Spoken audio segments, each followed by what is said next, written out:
Following the funeral, the house was achingly silent, with every corner laden with memories of a life that had passed. I sat alone at the dining table, staring at a half-finished cup of coffee and feeling more lost than I had ever imagined possible. The weight of loneliness enveloped me like a thick, impenetrable cloud. Just as I feared the night would swallow me whole, there was a quiet knock on the door. Confused and wary, I opened it to see my son's closest friend standing there. His eyes filled with something I couldn't quite grasp, something that would change everything. When I saw him standing there, I felt a peculiar shudder run through me. Ethan, my son's best buddy, appeared different in the porch light.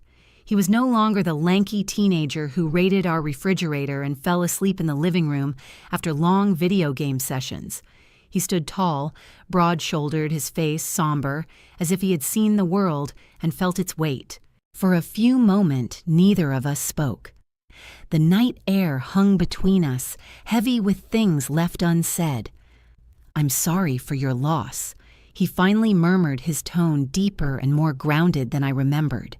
I nodded, unable to find the words. Grief had taken away so much from me, including my husband's laughter sense of belonging, and most recently my voice. Ethan shifted awkwardly while holding a little jar in his palm. "I brought you something," he explained, holding out a simple handmade casserole. It was a simple but tremendous act that shattered the flimsy dam I had erected inside myself. "Thank you," I said quietly, standing aside to let him in. The house took him up in an instant, as if it were hungry for life and sound.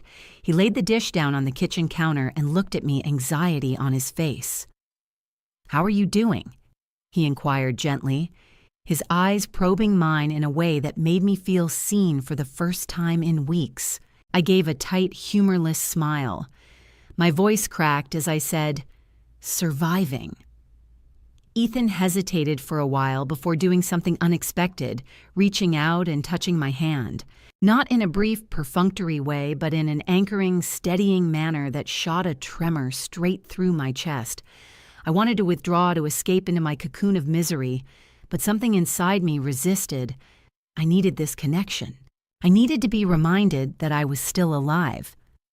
"Do you want me to stay for a while?" he inquired almost sheepishly, as if scared of overstepping. I gazed around the empty house at the photo frames that remained on the walls and felt the crushing weight of quiet press down again.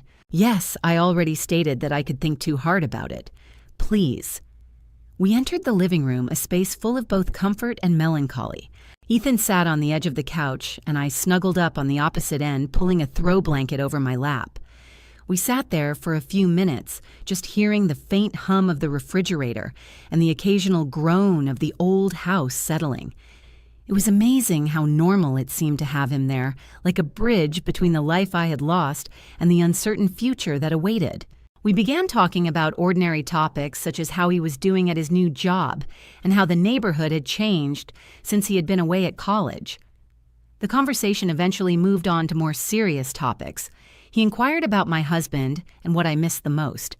It was a simple inquiry, yet it sparked something deep inside me. I found myself talking about topics I'd kept hidden for fear of collapsing under their weight. I mentioned the late-night laughs, the peaceful mornings, and the shared glances that spoke volumes without words. Ethan listened without interrupting and without attempting to repair things. He simply listened, his attention so focused and present that it made my chest ache.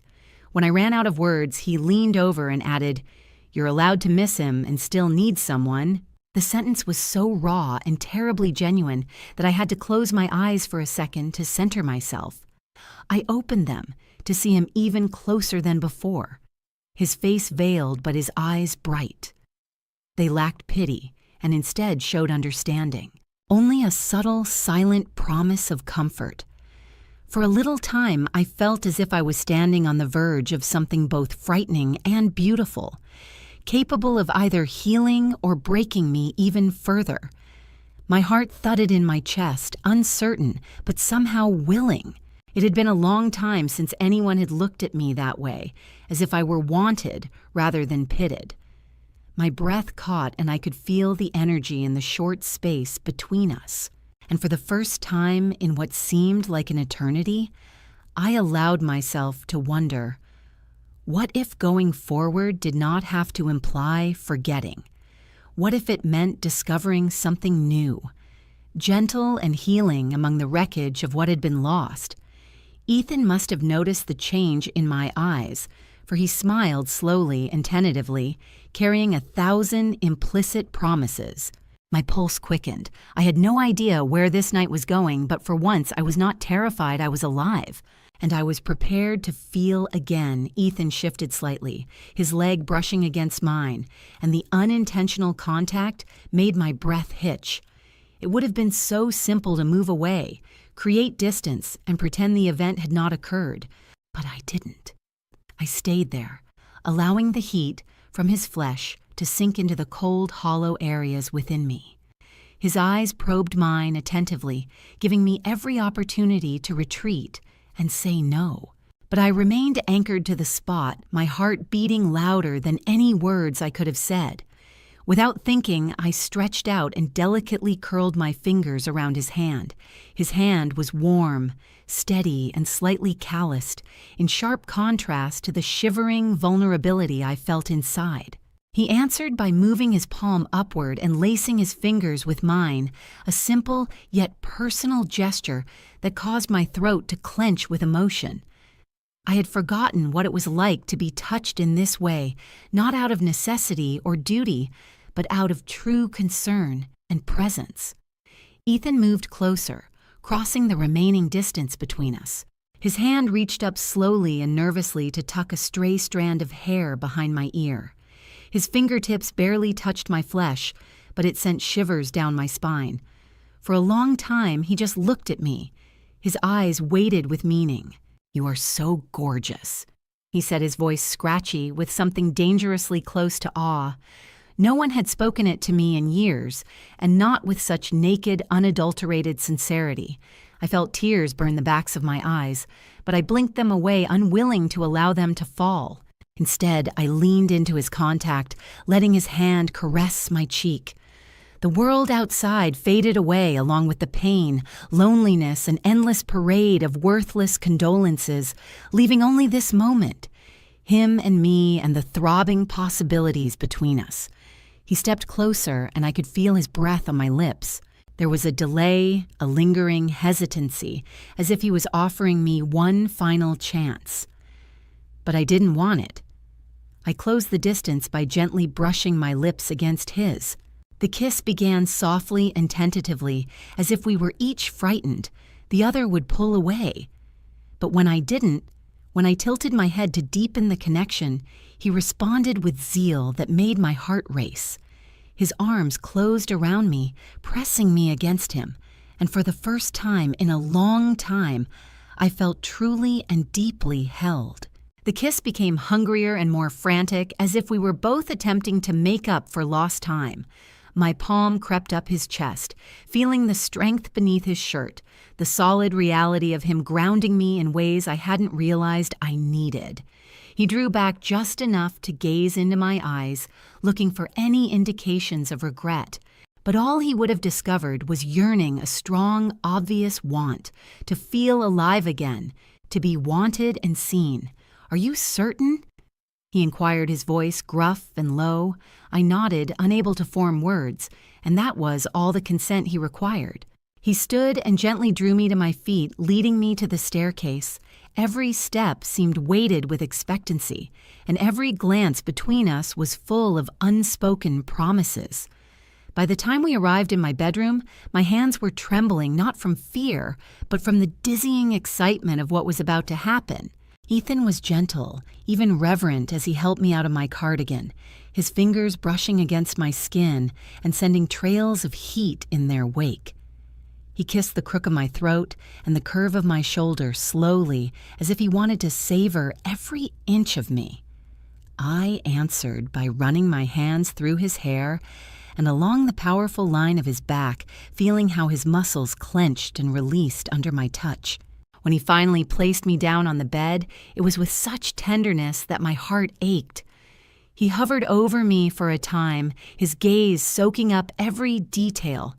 He mumbled, "You are incredible." And the wonder in his voice convinced me to believe it, if only for tonight. The rest of our garments vanished slowly and unhurriedly, with each piece abandoned, like a shedding of previous lives and suffering. He caressed me not with the clumsy enthusiasm of youth, but with a profound aching care that saw and cherished every part of me. Every kiss, caress, and murmured phrase soothed the scars I'd kept concealed for so long. The physical connection between us was electrifying, but it was the emotional intimacy that broke me down, the way he gazed into my eyes and never looked away, the way he made me feel loved rather than damaged or pitted.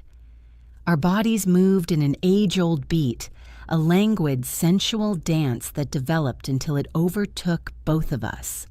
When I finally yelled out his name, I felt not only relief but also rebirth. It was the rediscovery of a piece of myself that I had thought was lost forever. After that, we lay tangled together. Our breaths evened out, and the room was filled with warm, golden silence. Ethan slid his fingers along my arm slowly and tenderly, as if he was scared to let go. I put my head on his chest and listened to his heartbeat beneath my ear. For once, I didn't feel the weight of loneliness weighing down on me.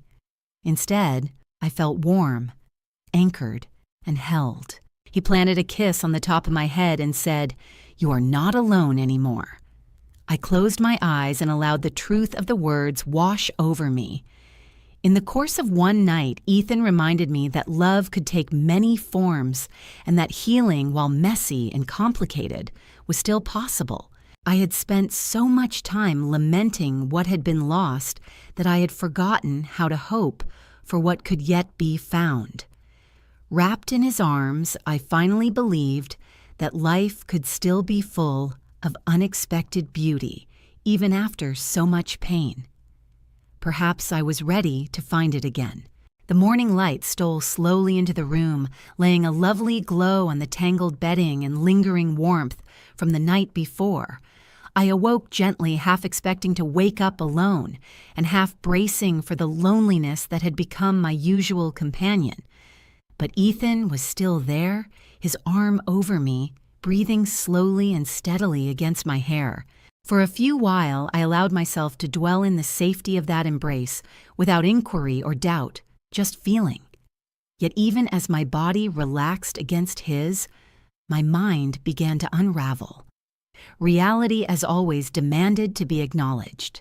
I was older, wounded, and had a lifetime of events that he couldn't possibly comprehend. What we shared last night was exquisite, almost sacred. But could it survive beyond the frail cocoon we had created for ourselves in the darkness? Fear came in gradually and insidiously, filling the fractures in my heart with chilly uncertainty. Ethan moved, sensing my tension, and lightly slid his fingers down my arm. "Penny for your thoughts." He whispered, his voice still heavy with sleep. I grinned sadly as I traced lazy patterns on his chest.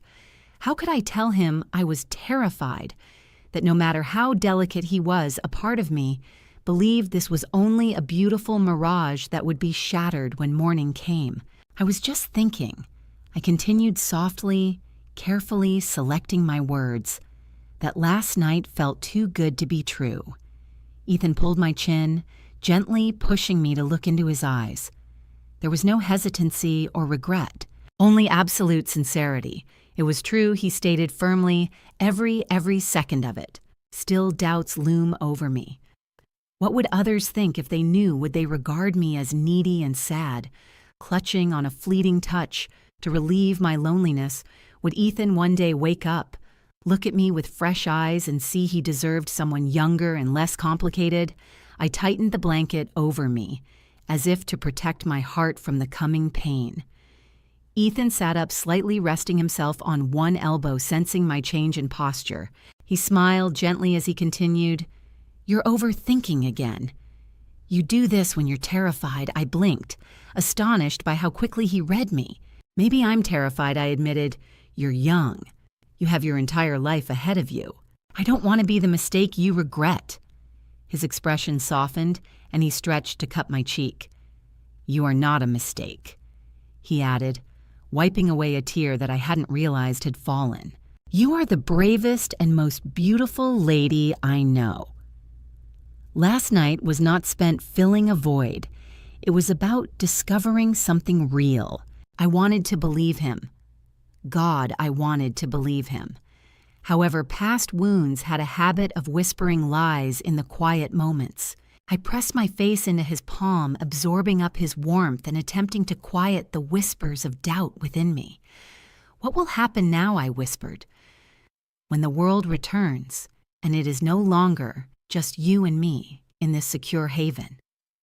Ethan paused for a time, as if considering his next words. "I don't have all the answers," he said, "but I understand how I feel, and I am not going to walk away from this from you." His words landed on me like a salve, soothing but not removing the sting of doubt. Later, as we dressed and went about our morning routine, we felt an unspoken gravity between us. Every casual brush of his hand, every lingering glance was imbued with the knowledge that something substantial had occurred between us. We were no longer two lonely people seeking momentary respite. We were now tied in a way that both worried and reassured me. The knock on the door startled us both. Ethan looked at me silently, asking if I wanted him to answer it. I shook my head, pulled on my jumper, and smoothed my hair. Whoever it was, they could wait. I needed a moment to compose myself and decide how much of last night's enchantment I was willing to share with the world. But deep down, I realized the true battle was not against people opinions, but against my own dread. Fear of becoming vulnerable again, of daring to hope, and of giving my heart to something beyond my control. Ethan approached from behind me, throwing his arms around my waist and placing his chin on my shoulder. "Whatever happens next," he replied calmly, "we'll face it together." His words were simple, yet they bore the weight of a promise I had never idea I needed so much. For the first time in what seemed like an eternity, I allowed myself lean into that promise. I allowed myself to believe not in fairy tales or immaculate endings, but in the messy, beautiful possibilities of something genuine and worth fighting for. And maybe it was enough. The days that followed were not easy, but they were authentic. There were moments of trepidation, second-guessing, and wondering if this frail thing between us could survive past that one night. But Ethan never wavered. When I backed away in terror, he drew me back with patience. When I doubted, he reminded me with simple gestures and steadfast words that love does not always arrive in the manner we expect it to. It might come silently creeping between the gaps of a damaged heart and planting itself defiantly, wonderfully against all odds. We kept our connection hidden, savoring the small moments that only we knew about: glances across a room, stolen touches, late-night chats that knitted together the broken bits of ourselves. There were obstacles, of course, but we faced them together, knowing that what we had was not perfect, but it was honest. Ethan never treated me like a burden or a mistake. He made me feel recognized, wanted, and loved, not in spite of my wounds, but because of them. One evening, as the sun set and coated the earth in warm gold, Ethan held my hand in his and said, "You saved me too." I smiled through the tears that welled up in my eyes, realizing that this might be more than just healing old wounds. Perhaps it was about creating something new, something neither of us had dared to imagine, but both of us required more than we had ever known.